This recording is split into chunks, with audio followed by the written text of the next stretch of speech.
ولعل في اخرها المؤتمر الدولي للسكان المكملين اللي كل اللي فيه كل اعضائه شهدوا بان مصر امان وامان دايما لمصر. لكن في سهرتنا الرياضيه امان لمصر ليها حكايه.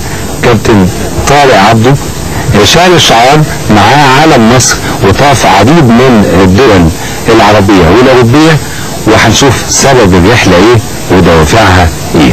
اهلا بيك يا كابتن طارق، الحمد لله على السلامه. الله يسلمك يا كابتن حازم، وسعيد جدا بلقاء القناه الثالثه في فيروس ودي. الحمد لله على السلامه. عايزين نتعرف اولا الرحله مدتها ايه واساس التفكير ليها او الشعار اللي انت رفعته جه التفكير فيه ازاي؟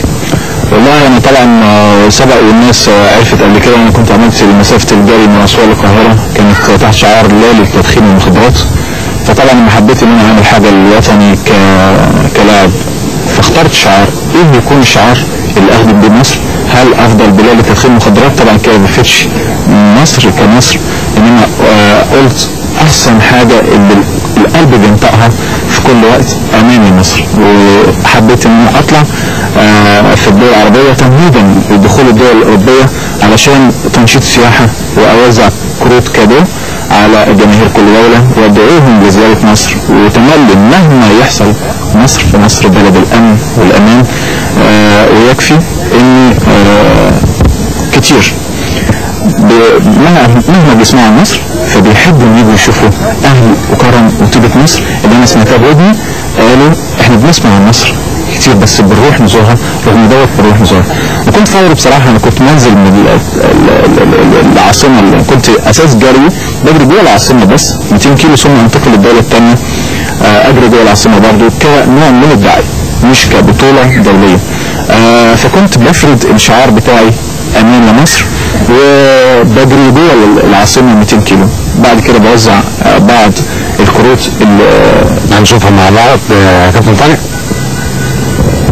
بوزع الكروت اللي بتدي صوره عن مصر على الجماهير، فكانوا بيساعدوا بيها جدا جدا جدا. قد ايه ان هم يحصلوا على كروت عن مصر واصالتها وكرمها. فكنت اثناء السياره ما كانت معايا كان اللي راكب في السياره كان بيوزع وانا بجري لابس الوشاح المكتوب عليه امان لمصر.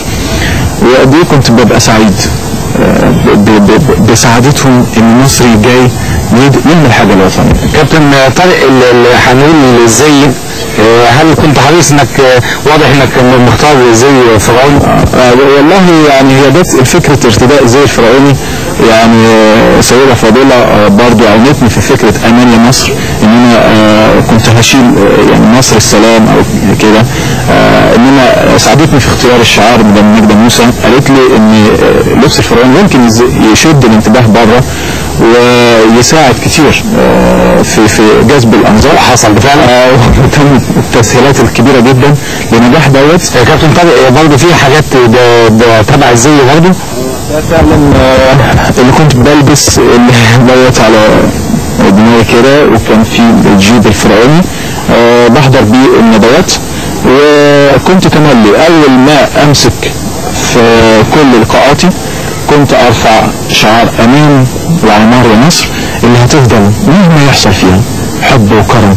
يكفي ان فرنسي قال لي ان انا ما يفوتنيش سنه الا لما اجي اشوف طيبه مصر، لان كل ما اسلم على مصري اتفضل كرم حب تعاون. قالها لي حسيت فعلا ان هو بيقولها لي مش محتاج ان هو يجاملني، لا ده بيقولها لي بكل صدق. وفعلا الحمد لله رب العالمين ان فكرتي ادت صدى كبير جدا من الناحيه الاعلاميه هناك والجرائد. قالوا ان فرعون يحضر من المعابد الفرعونيه ليقول للدول اوروبا عمار وامان لمصر. ان شاء الله باذن الله اتمنى من ربنا سبحانه وتعالى اني اوفق في الرحله الجايه بتاعتي السنه الجايه. انا عايز اطلع لقاره امريكا كلها واحمل نفس الشعار ده، اني عايز اقول بقى ان ادي مصر، ادي طيبه مصر. ان شاء الله بالتوفيق يا كابتن طارق. لكن عايز اسال اولا هاخد منك الكتيب او الاوراق اللي فيه، وعايز برضه حضرتك مثلا تلبس لنا نفس زي لا كشكل، بس نتخيل الشكل حتى فوق التريننج عادي، وانت تلبسه برضه بتحكي للساده المشاهدين رحلتك اللي هي من 4/8 94 ل 9/9 94 زرت فيها ايه من الدول؟ اول حاجه بصراحه رحت اسبانيا برضه وانت كان نفسي بنفس الشكل دوت بنفس الطريقه ديت. كنت ببتدي مع الجيب الفرعوني، كان بيبقى بنفس المنظر دوت. وكنت اول ما رحت تونس الارض الخضراء، وبعد كده رحت طبعا كنت مفروض ان ادخل الجزائر اتصلت بوزاره الخارجيه المصريه اللي عاونتني كتير جدا في نجاح الرحله ديت. بعد كده دخلت عشان ادخل الجزائر واتم الجري فيها، اجل الجزائر بناء على تعليمات هنا، ودخلت المغرب على طول.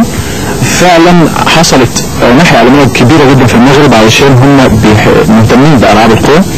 بعد كده دخلت اسبانيا عن طريق مدير جبل طارق، واول ما دخلت بالعباره رفعت اللوجو بتاعي بنفس الطريقه، فلقيت ان السفاره المصريه عامله جميع الترتيبات ان انا جاي، ولقيت صحفيين ووسائل اعلام جامده جدا بيقولوا ان فرعوني يحضر من معابد لينبه شعب اوروبا نحو امان وكرم وطيبه مصر. وكانوا بيسالوني ان انا كنت بتمنى وبارجو تملي من الشارع الاعلامي يقول ان مين يحصل في مصر؟ مصر بلد الامن والامان، يحصل في كل دوله كده، انما مصر لا عمرها ما هتتغير في اصلها وتبقى. ايه تاني من الدول زرتها؟ وواضح ان في صور، وهتفرجنا الصور بعض من الصور يا كابتن طارق علشان نشوف جانب من جولتك او زيارتك وصلت. بعد طبعا ما سبت اسبانيا وجريت في اشهر شهريه في مدريد، ثم رحت مالاجا اشهر المدينه هناك. كان رحت فرنسا، بعد كده النمسا. حصل اضطراب لرحله في ايطاليا والمانيا نظرا لحادثه الاتوبيس اللي اتضرب في نادي حمادي. طبعا وانا في النمسا كان المفروض ان انا ابدا اكمل. طبعا انا بقول عكس اللي هم جابوه في التلفزيون هناك وسائل الاعلام، فكان للاسف والحزن الكبير ان حصل ده، وهم هناك بيهتموا اهتمام كبير جدا بالحادثه في الجرايد. فكان من الظريف جدا ان الرحله نجحت نجاح باهر جدا في الدول اللي رحتها، وكان كل جماهير دوله بيقلدوني في نفس التحيه الفرعونيه. دي كانت فين الصوره دي؟ الصوره دي كانت في برج ايفل، لان انا كنت اعلنت يعني هناك ان انا هطلع برج ايفل على رجلي 6 مرات. طبعا في اسانسير لبرج ايفل، بس انا اعلنت ان انا بعد الجري الصبح لا في اخر النهار الساعه 6 كنت اطلع جري وانزل جري 6 مرات، وكنت اقابل الناس وكانوا يطلعوا الكاميرات الفيديو بسرعه من شنطتهم عشان يصوروا معايا كذكرى فرعونيه. انا كنت على فكره اسير الانتباه ان بلاش السلام بالايد، ما بسلمش بالايد، لا كنت بعمل التحيه الفرعونيه على اساس تشد الانتباه شويه. بعض الصور برضو هنا صوره للتلفزيون، كانوا عملوا لقاء معايا فرنسا لقاء ايوه، وهنا وانا خارج من العباره وداخل اسبانيا. بعض الصور اللي فعلا اثبتت للناس ان المفروض نحقق محاولات، مش لازم يكون يعني بدل ما ننزل اعلان في اي لوجو في اي مجله. دي حاجه بسيطه ان اي وطني يحب ان هو يطلع يخدم وطنه في الموضوع زي دوت. كابتن طارق، التكاليف الرحله دي تقريبا قد ايه؟ والله مش كتير، وفي نفس الوقت يعني انا والدكتور عبد المنعم يارا يعني بوجه له كل شكر وكل تحيه، مساهم بقدر كبير لنجاح الرحله ديت. انا لما كنت بقعد في مش اكسبنسيف او مش غاليه الرحله بقدر الامكان، لان الكم اللي فيها حاجه بسيطه جدا جدا من ناحيه الاقامه او الجري او كده، وفي مصريين كتير جدا جدا عاونوني هناك لنجاح الرحله ديت.